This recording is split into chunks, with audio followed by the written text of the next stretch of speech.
को तो शायद चढ़ गई है बच्चों की, तो उनका तो जीना ही दुभर होने जा रहा है आगे आगे, जितने हमने ये उनका तो बेचारा विकास के नाम पर जितने संसाधन गढ़े हैं, हाँ हाँ बचपन ही छीना उनका। ना ना ना, बचपन को तो कुंद कर दिया जी हाँ हमने, जी। देखो गलत किया ये, उनके पाँव पे कुल्हाड़ी मार दी हमने। सर आज की जो युवा पीढ़ी है, हम्म, हरियाणवी लोक कला संस्कृति जो हमारी जड़ें थी उनसे विमुख हो गई है बिल्कुल। हम युवा मतलब उसकी तरफ ध्यान नहीं देते, चाहे वो फोटोग्राफी की हो या दूसरी कलाएं हो। तो इसके जो विमुखता है, ना तो हमारे में उनके प्रति सम्मान, ना कोई सीखने की रुचि, इसका भी कोई विशेष कारण है? जब जब जितने भी सांस्कृतिक उपादान समाज को आगे बढ़ाने वाले रहे हैं, जब हमने उन सब की तरफ से आंख मूंद ली, तो अब बेचारे युवा युवा क्या करेंगे? युवा कहाँ से सीखेंगे, कहाँ से समझेंगे? लोग संस्कृति की जड़ें काट कर अगर कोई इनको रोपेगा जाकर किसी स्टेज पर या किसी दूसरी जगह पर, तो उसका विकास थोड़ा होगा। देखिए ये जो लोक संस्कृति के जितने भी आयाम थे, ये सहज खुले वातावरण में फलने फूलने वाली चीजें थी। अब वो वातावरण रहा नहीं, तो उनके युवाओं को देखिए, कोई मेरे ख्याल में तो कोई युवाओं के लिए कोई रह नहीं गया है रास्ता कि वो इसको दोबारा बनाएं और इसको खड़ा करें उसको। मुझे नहीं लगता कि वो बेचारे निराशा के भौर में ही रहेंगे, क्या करें। माना जैसे जड़ टूटे हुए पौधे को रोपने वाली बात है। हाँ बिल्कुल ना, देखिए मुश्किल है। देखिए ये हमारा ये अपराध है, हमने ही सारी चीज़ों को नष्ट किया है, अपनी परंपरा से, अपने परिवेश से, अपनी चीज़ों से। जब हमने खुद को और बच्चों को अलग ही कर लिया, तो फिर उसके पनपने के अवसर कैसे मिलेंगे? नहीं, वो पनप नहीं सकती अब, बहुत मुश्किल है उसका पनपना। सर जैसे अपनी संस्कृति बड़ी जीवंत और समृद्ध रही है, हरियाणवी संस्कृति, और हरियाणवी परिवेश से जुड़ी कई धमाकेदार फिल्म भी आई। एक समय था जैसे चंद्रावल आ गई, गुलाबो आ गई, जाटनी आ गई, मतलब उसमें उनका क्रेज था। लोग वीसीआर पे वीडियो पर धूम उठाते हुए फिल्म देखने चंद्रावल आ रही है। लेकिन आजकल इस तरह की कोई धमाकेदार, कोई बढ़िया ही जो उन सारी चीज़ों को समेटती हो, ऐसी फिल्म नहीं आ रही। नहीं ऐसा है, देखिए हरियाणा में ऐसा सिनेमा विकसित करने की परंपरा बनी ही नहीं जिससे समाज का उत्थान हो सकता, जिससे हम कोई अच्छा सीख सकते। जिस तरह सत्यजीत रे ने बंगाल में जो काम किया सिनेमा को लेकर, और उसका बहुत गजब का मतलब जो अक्स था उस समाज का, वो उसने दिखाया फिल्मों के जरिए से।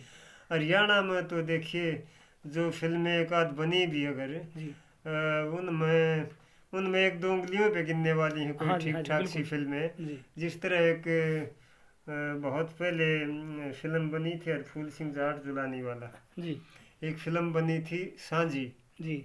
बस मैं तो इन दो ही फिल्मों का नाम लूँगा, इससे ज़्यादा मुझे कोई नहीं लगता कि कोई ऐसी फिल्म है जिससे मैं कुछ बहुत अच्छा सीखने को मिल सकता है।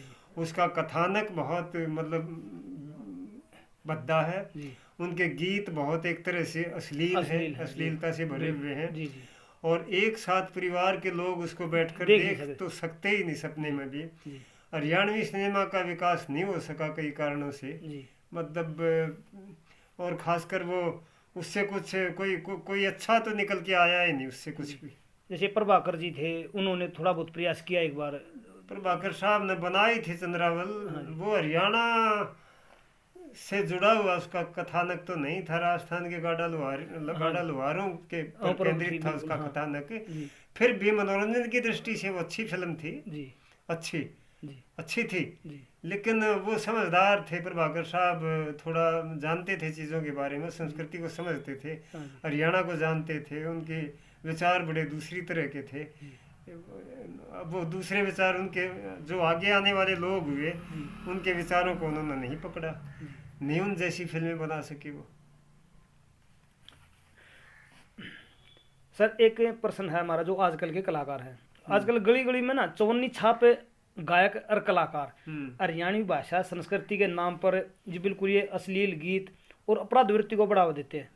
तो जैसे गाने भी आओगे तो बड़ी बड़ी कारों में बंदूक लेकर और ठाए ठाए इस तरह हाथ, उनके जो शारीरिक भंगिमाएं हैं वो भी बड़ी खराब सी होती है। तो उनके लिए मतलब आप क्या कहेंगे? देखिए जो गायकी की जो परंपरागत जो हमारी रीत रवायत थी ना जी समाज में जी वो तो ये था कि पूरे दिन गांव पूरे दिन लोग खेतों में काम कर रहे हैं, जी कोई लावणी कर रहा है, कोई हल चला रहा है, जी कोई दूसरा काम कर रहा है।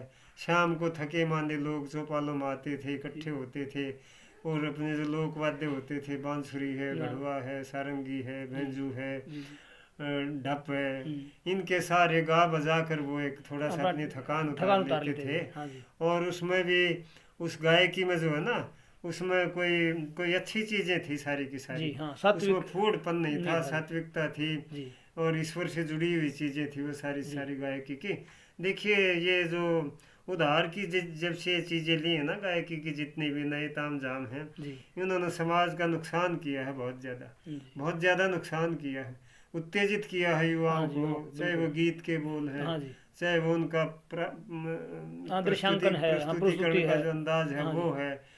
देखिए इनको तो बंद कर दिया जाना चाहिए तत्काल। हाँ जी इन्होंने ये हरियाणा की जो अच्छी भली गीत संगीत की परंपरा थी हाँ उसको उसमें बिल्कुल पॉप को घुसेड़ देना हाँ जी या उसमें एक मतलब कर्कश चीज़ों को उसमें हाँ मतलब डाल देना हाँ डाल देना, जी उससे तो बहुत ज़्यादा नुकसान कर दिया उस चीज़ का। जी ये तो देखिए मैं तो यही कहूँगा कि इन चीज़ों का तत्काल अब भी समय है, जी इनको इनको कम से कम बंद कर दिया जाना चाहिए सारी चीज़ों का। इनका प्रस्तुतिकरण यूनिवर्सिटियों को तो बिल्कुल बंद कर दिया जाना चाहिए, यूनिवर्सिटियों में जी नहीं होना चाहिए ऐसा।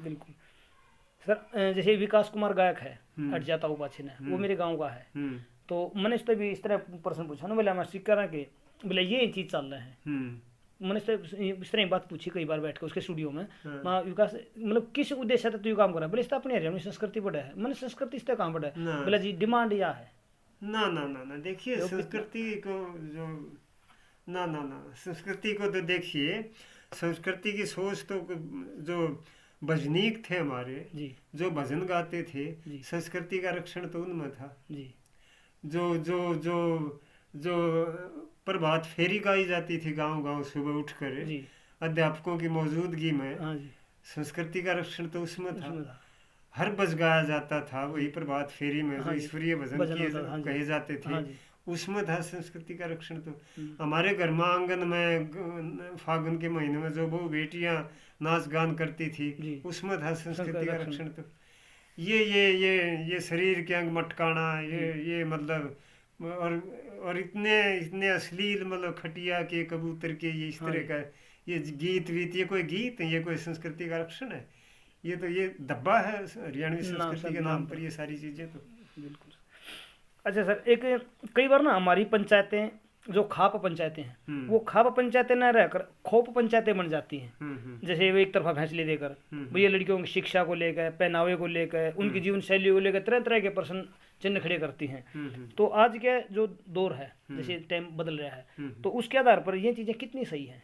देखिए ऐसा है खाप पंचायतों का जो अच्छा स्वरूप था वो इस देश में सदियों तक रहा जी और वो दौर था जब बाहर के हमलावर इस देश पर हमला करते थे बार बार। जी हरियाणा चूँकि उनके रास्ते में पड़ता था, पंजाब भी हरियाणा भी दिल्ली तक भी सारी चीज़ें।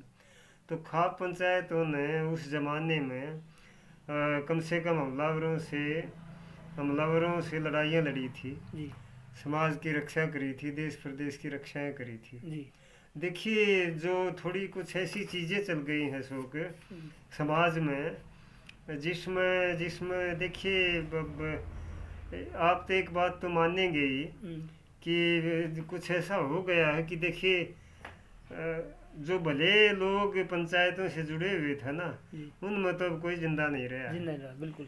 अच्छा नए नए लोग जितने भी खाप से या पंचायत से जो अब आजकल के लोग जुड़े हैं ना उनको उन चीज़ों की जानकारी नहीं है। उनको खाप की समझ नहीं है, खाप शब्द के अर्थ नहीं बता सकते वो क्या है। और वो जो पंचायती जो परंपरा हो गई है पहले तो थी बिना वोट के सरपंच बनता था, बिना वोट के पंच चुने जाते थे। सर्वसम्मति जब से सर्वसम्मति से बनते थे उसमें कुछ गुंजाइश रहती थी अच्छे कार्यों की। लेकिन जब से ये वोट की राजनीति हुई है अब 20-30 लाख रुपए खर्च करके कोई पंचायती निजाम खड़ा होगा गांव में उससे आप भले की अपेक्षा कैसे कर सकते हैं? उससे अच्छे की अपेक्षा तो हो ही नहीं सकती।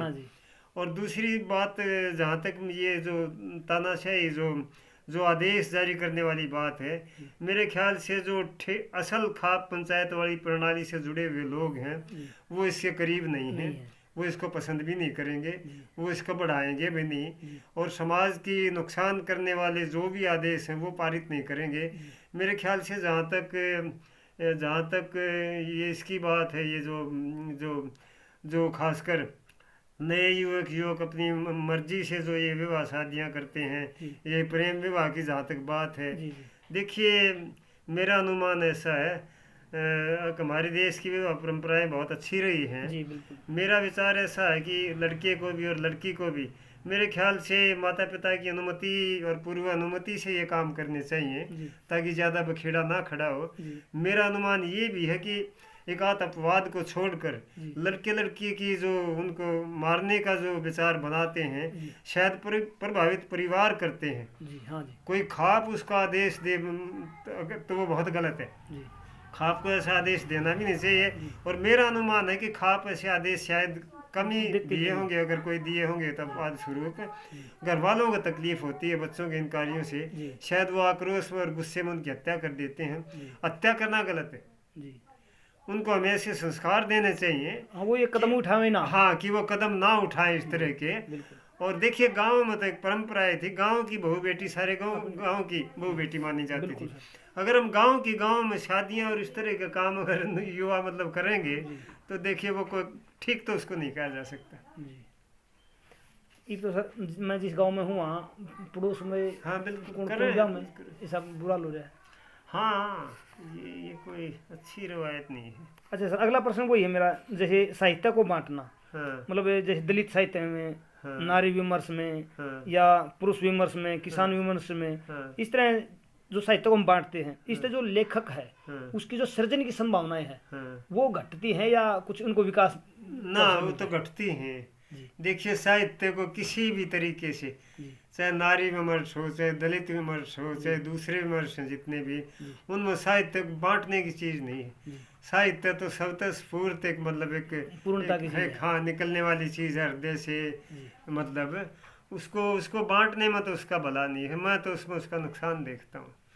उसको साहित्य को बांट कर हमने गलती करी है। सामूहिकता में सभी चीज़ें यही थी, सामूहिकता में सारा यही साहित्य रचा जाता था। अब प्राचीन कोई उदाहरण ले लें, कोई भी जो हमारे प्राचीन साहित्य हैं, चाहे मतलब किसी अतीत से लेकर आज तक का, उसमें अगर साहित्य से इन चीजों का भला होता तो वर्गीकरण उसी वक्त कर लिया गया होता। हाँ, वो हमसे ज्यादा समझदार थे। हाँ, वो तो हमसे ज्यादा विद्वान थे, ऋषि मुनि थे, समझदार थे। उन्होंने साहित्य का कोई अलग अलग खाने तो नहीं बनाए, कोई वर्गीकरण तो नहीं किया। तो साहित्य का वर्गीकरण हताश लोगों ने किया है, जो ना अच्छा साहित्य रचना जानते हैं, ना अच्छे साहित्य का जो अर्थ समझते हैं। मेरे ख्याल से तो ज्यादा उपज उनके दिमाग की है, जो मेरा अनुमान है। मैं तो ऐसा समझता हूँ, साहित्य को बांटना गलत है।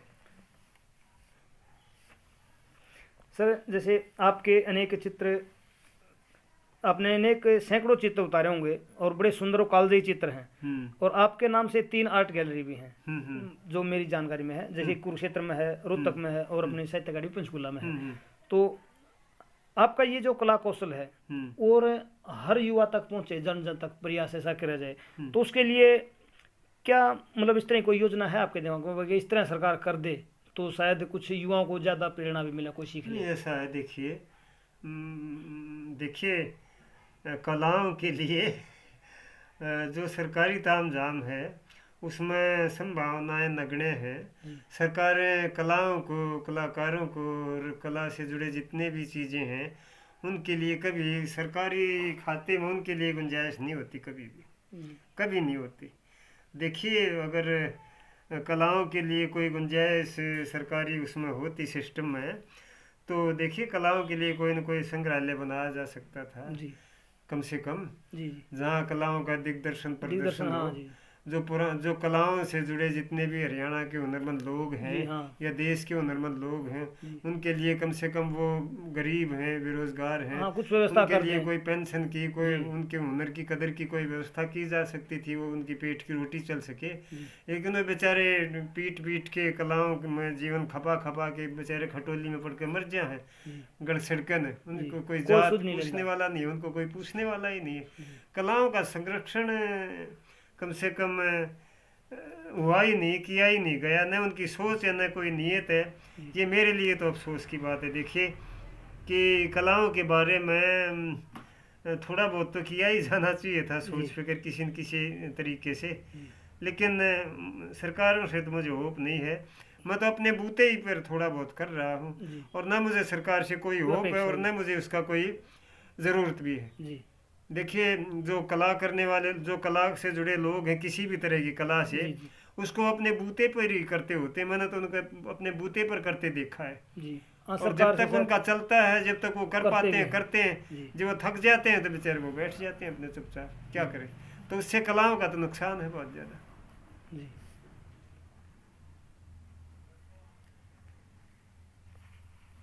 सर एक मेरा प्रश्न थोड़ा मेरे से संबंधित है। हरियाणा के आपने बड़े बड़े गांवों का इतिहास लिखा है, बड़े बड़े गांवों का, और उसके लिए आप हर एक गाँव में घूमे भी होंगे।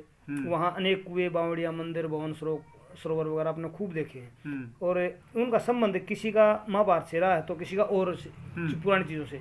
तो सर कई बार सुनने में यह भी आया है कि जो महाभारत है वेद व्यास द्वारा रचित एक काव्य है, उसका असल जीवन से, जैसे आज का माध्यम से कोई संबंध नहीं है, वो एक रचना है, जबकि वो उनके नाम पर वो जगह, कुएं, वो चीजें हैं। तो इन दोनों में वो क्या कल्पनाएं हैं या वो कभी वास्तव में भी घटित भी हुई थी? नहीं, देखिए ऐसा है कि अतीत के बारे में बहुत ज़्यादा ठीक से तो कुछ नहीं कहा जा सकता, लेकिन खासकर हरियाणा में महाभारत को लेकर जितने स्थान है हरियाणा में, वो हर गांव में कोई न कोई है करीब करीब। और वो देखिए उसका कोई न कोई जुड़ाव तो किसी न किसी तरीके से रहा ही होगा।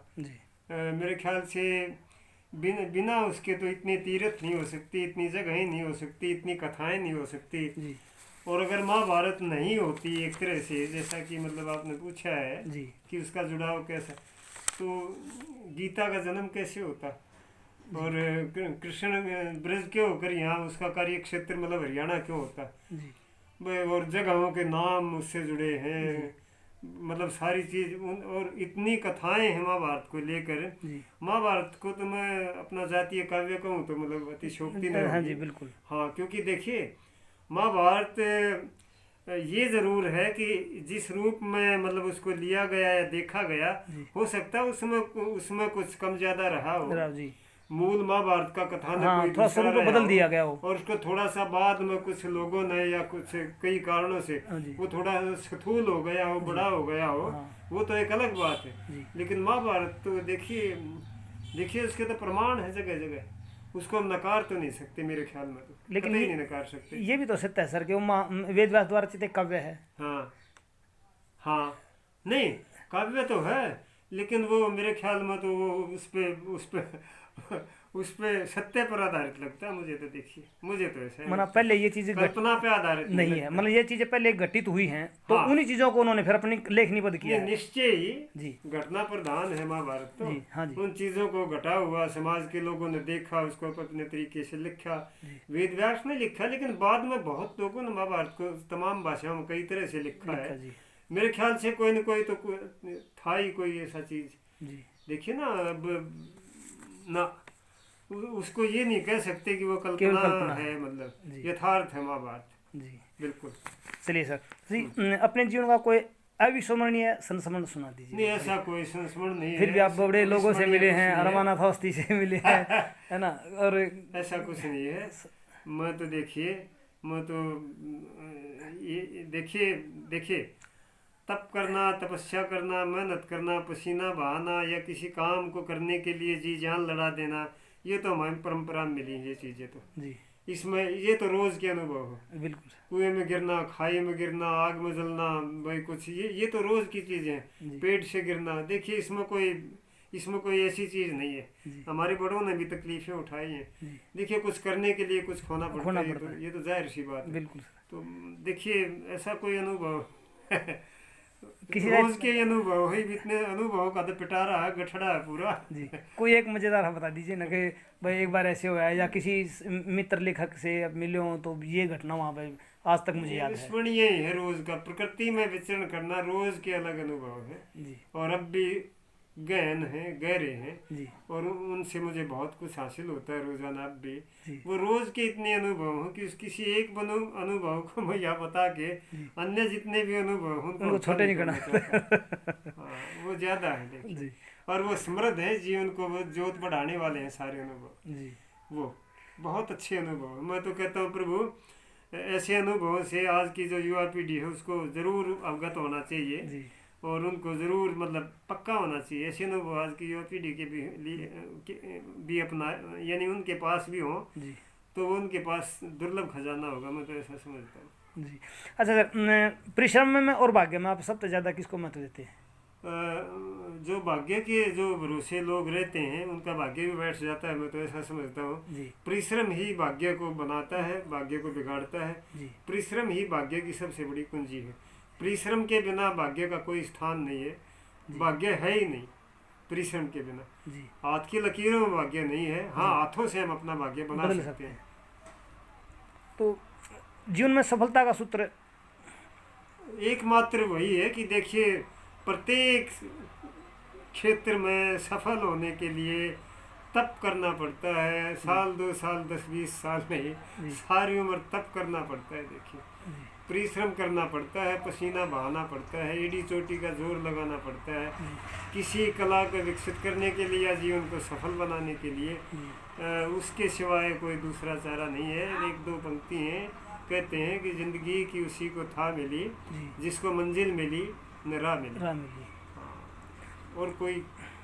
अच्छा सर, आप अपने में जैसे जो भोले भाले युवक हैं या पाठक हैं आपके, उनको क्या संदेश देना चाहते हैं? नहीं देखिए मुझे तो खुशी है अगर किसी को कोई मेरा खींचा हुआ चित्र अच्छा लगता है या मेरी लेखनी से निकली हुई कोई बात उनको रुचती है तो मेरा तो बल है, संबल है। उन्हीं के आधार पर शायद मैं अच्छे चित्र खींच पाता हूँ, उसी के आधार पर शायद मैं अच्छा लेखन कर पाता हूँ। मेरी मूल ताकत समाज के वही लोग हैं जो मेरे चित्रों को पसंद करते हैं या मेरे लेखन को पसंद करते हैं। वही मेरी ताकत है सबसे बड़ी। चलिए सर, बहुत बहुत धन्यवाद सर। इसमें जो हुआ ना हो गया बनना। हाँ